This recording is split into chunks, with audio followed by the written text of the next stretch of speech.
Michael Waltrip's time at DEI was easily the most successful span of his career in the NASCAR Cup Series. From the get-go, it was already better statistically than the previous 16 years of his career, as he won the tragic 2001 Daytona 500. And in the 2002 season, he ended up winning the summer Daytona race as well. While the W column had a change, the points chart wasn't exactly great. In 2001, he ran 24th in the standings, but in 2002, he did improve to 14th. So, 2003 was looking to be a year that Mikey could take the next big step in his career. Johnson, starting his sophomore season from El Cajon, California, leads them down for the restart. Remember, 2 laps down after having that battery problem. He would love to clear Jimmy Johnson to take the lead of this race and get one of those laps back. Right here, he's going to pull Michael by Jimmy Johnson. Jimmy Johnson's hung out the drive. Takes on those for Jimmy. Yeah, because Kurt Buschmann in 97, he's in second place right now. They're just going to keep drop kicking Jimmy Johnson to the back. And Johnson, turn him down here. I think that's more important. Rowdy goes right in front of all these cars. Everybody going to miss him. Yes. He hits the outside wall hard again. Caution is out. They're going to red flag the race. The cars coming down pit road behind the pace cars. You watch helmet cam on Michael Waltrip. Ladies and gentlemen, it's official. The rain has persisted. It's going to continue through the night. The race has been called, and Michael Waltrip is a 2-time champion of the Daytona 500. No, I tell you what a thrill. What a great accomplishment for him, his team, and boy, I know it's just got to make him, well, look at him. Let it rain, baby. For the second time in 3 years, the Napa Blue 15 was atop the leaderboard at the end of the Great American Race. And while he had a subpar finish at the Rock, his strong third-place run at Las Vegas showed him atop the points 3 races into the season. This started his inconsistent stay among the top brass in the points. At Atlanta, he'd finish 4 laps down, but he would get a top 5 at Darlington the next race. And even with finishes at 25th, 17th, 24th, and 23rd, he couldn't get any lower than 8th in the points. The 2003 Winston Cup field proved to be even more inconsistent than Waltrip. So when he and his 15 team got it together, he was able to start climbing up the points list again. At Fontana, he scored his first top 10 in 5 races. He got another top 10 at Richmond as well, and in the summer at Michigan, he got another top 5, while running in the top half of the field for most of the year in between these finishes. While getting finishes in the teens at Sonoma and Daytona, his 5th place run at Chicagoland had him solidly inside the top 5 in points at the season's halfway mark. And it continued, with a 4th at Pocono after leading 18 laps and a solid 7th place finish at Michigan in August. And with 13 races left, he would be still in the top 5 in points and looking to be a shoo-in to have his greatest season yet. But then came the 2003 Bristol Night Race. Oh, trouble! Michael Waltrip. Oh, he gets clobbered as Rusty Wallace had no place to go with Waltrip coming down the track right into his path. Trouble, turn 3. 4 cars, 5 cars involved. And Dale Jarrett, Michael Waltrip, Dale Jarrett just got a piece of Waltrip. Got Christian Fittipaldi and Rusty Wallace all in the wreck. That's 2 weeks in a row. Look at that. Kept on going. Michael Waltrip has a right front tire flat, and man, look at the sparks fly. We got a right front flat. Dragging the front suspension pieces, sway bar links, and that kind of thing. Yeah, they run these cars. Everybody runs these cars so low now that when you do get a flat tire, everything is right there dragging on the ground. The problem is, by the time he comes down pit road and even just gets a right front tire put on it, he might go a lap down. Yeah, I believe. And his pit is the second one. He's got to go around Jimmy Johnson. And Jeff tried to... Whoa! Oh, man, look at the 48 guys right up on the hood of Jeff Gordon's car. Here comes Michael Waltrip. The leader is in. 29 laps to go. On the pit road, just a couple of seconds of fuel to turn. He took the gas can with him. He took the gas can with him down pit road. Oh, no! There'll be a penalty for leaving the pit stall with equipment. Yep, there you see it. Yeah, we see it. Got the pit again anyway.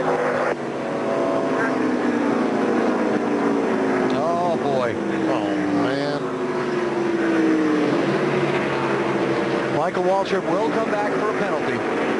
You cannot install a pit box with any kind of equipment on your car. And the problem is with this deal is when these guys are coming in, they're hardly stopping, BP, because if it's only gas and go, the guys usually stop and then put it in gear and start to roll. The gas guy has to run, basically, or walk with the car. Sometimes they can't get it out. Here comes Michael for his penalty. Bill? Stop and go. They wanted to give him 3 seconds worth of gas. He said, you told me to go. Dale Jr. underneath Kevin Harvick for third. 15 car has trouble there. Michael Waltrip. That's Michael down on the apron. Did it blow up? I saw smoke. I couldn't tell if it was engine smoke or looks like it. It looks like he's coasting right now. We don't hear any engine noise. This is very quiet. That's not a good thing. You're broke.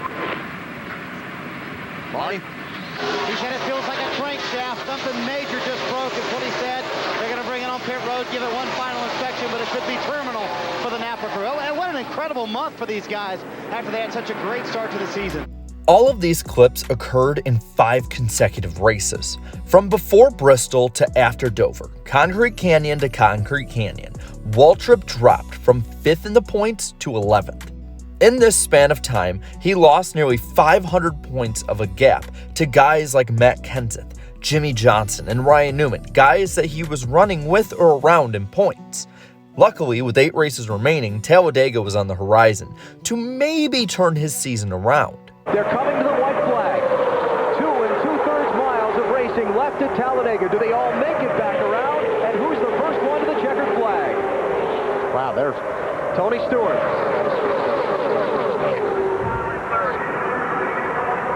Shuffling Rusty Wallace out of the way.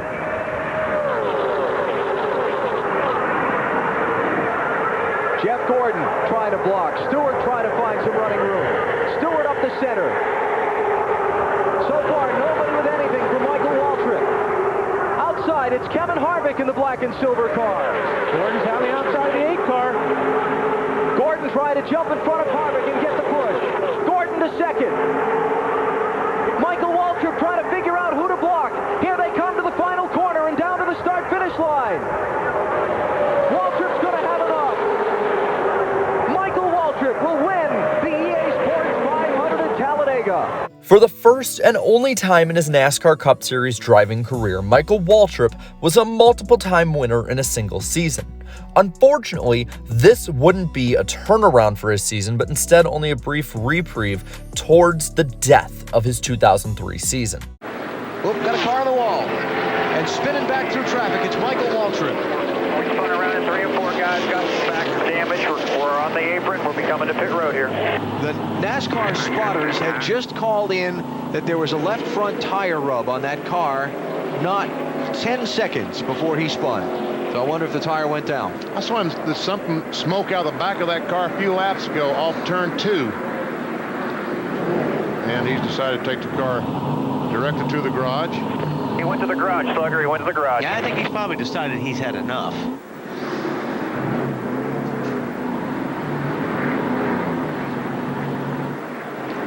Michael Waltrip, after spinning back at lap 69, now bringing out a caution once again here at lap 200.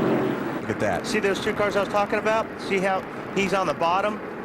Or actually, the car on the bottom got loose and got into Todd Bodine. Yeah, that's Michael Waltrip. Yeah. Marty.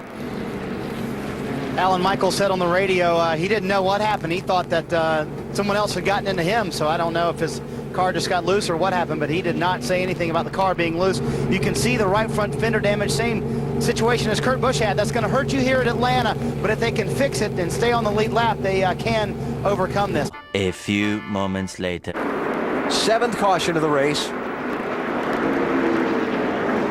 And Michael Waltrip, after being involved in an early accident back just after this race was restarted at lap 46, he was involved in a wreck. They repaired that. He came all the way back through into the top 10, Marty, and now it's gone south. Uh-oh, Michael Waltrip. This doesn't look good. Slugger Labby, the crew chief, told me this morning they were turning a lot of RPM in this car. He was Coming out afraid the right side pipe. that they might be a little too on the edge. I heard it go by that time. It did not sound good at all. And the black flag's going to come out for They're going to black flag you this time by my ear. Heading into the 2003 finale at Homestead, Mikey sat 43 points over 14th place driver Rusty Wallace. This was important as he still, after the 12 races of mostly despair, could still have his best points finish in his DEI tenure. He was also 145 points behind Terry Labonte for 11th, so there was an outside chance he still could have his best Cup career points finish. So how'd it go? He was backing off, and we have a caution on the racetrack. Oh, man, Michael Waltrip, heavy contact. Looks like he might have blown a right front tire. Ran over something and lost the air. Heavy right front damage. Garage, go to the garage, guys. Go to the garage. Can you bring a set of tires? Man, and Michael Waltrip's luck, we talked about it, it just continues. All bad. He was running 5th at the time. Wow, what a shot. Yeah, we have the onboard ride with Michael Waltrip.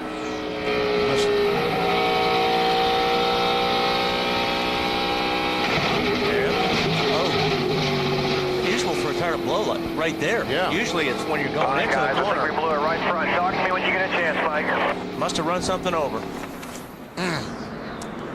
Straight to the garage for Michael Waltrip. Fitting. At season's end, Waltrip had fallen all the way down from 5th in the points with 13 races to go to 15th in the final points. And his average finish in the first 23 races was a respectable 13.2, while his average finish for the season was a 19 flat. This means that in the final 13 starts of 2003, his average finish was a putrid 29.2, with all 6 of his DNFs in the season occurring in that short time, as well as having a win in that time. He averaged just over 127 points per race in the first 23 races, meaning had he done that for the rest of the season, he'd score around 4,575 total points, which would put him 7th in points. So he fell off a total cliff no matter how you look at it. Now, with all that being said, I want to pass this topic on to you. Just how bad was Mikey's season collapse in 2003? Let me know down in the comments below. And while you're at it, leave a like in this video, share this video, and subscribe to my channel for more great NASCAR content. Also, thank you to all of my channel members for your support. It's been absolutely amazing to see.